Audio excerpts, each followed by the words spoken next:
Events of the last few years, a full-scale ground war in the heart of Europe, is a reminder that hard power is still necessary as a deterrent. The U.S. wants NATO allies to step up their defense spending. This is a collection not just of partners and allies, but of advanced economies, of rich countries who have the capability to do more. Secretary of State Marco Rubio and newly confirmed U.S. Ambassador to NATO, Matt Whitaker, were meeting NATO foreign ministers in Brussels on Thursday. Whitaker was confirmed in a 52-45 vote on Tuesday, and upon his confirmation, he affirmed an ironclad relationship with NATO, rebuilding Ukraine, taking seriously the threat from the Chinese regime, and having allies pay their fair share. The U.S. is pushing its allies to increase their defense spending to 5% of their GDP. As of now, no single NATO member meets that requirement, but Rubio says that he doesn't expect them to do this right away or even in the next couple of years. But they need to make progress toward this goal. The current requirement is at 2% of their GDP. As of now, 23 of the 32 members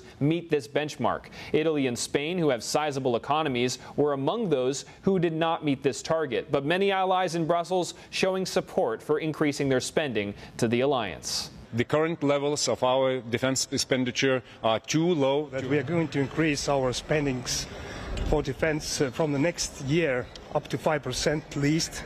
But NATO will have to be fairer, and that means that we will have to increase spending. It's now very much time also for Europe to take care of its own homework. NATO Secretary General Mark Rutte has also been supportive of increased spending.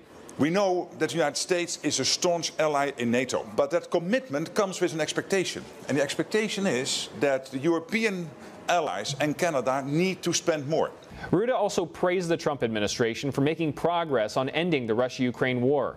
President Trump, the team, you broke the deadlock. You started a process of negotiations with our full support to bring the Ukraine war to a lasting, to a durable peace.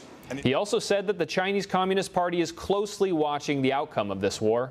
And ultimately there is an audience of one which will be judging the outcome of this war. And that is the first Secretary of the Communist Party of China, Mr. Xi Jinping. And he will be watching who comes out on top. Secretary Rubio meeting with Indo-Pacific partners on Thursday on the sidelines of this NATO meeting as they agreed to stand up to China's aggression and unfair trade policies. The top diplomats will conclude their meeting on Friday, where they're looking to help move the ball for U.S. security plans in Ukraine and more broadly Europe. Reporting by Jack Bradley, NTD News.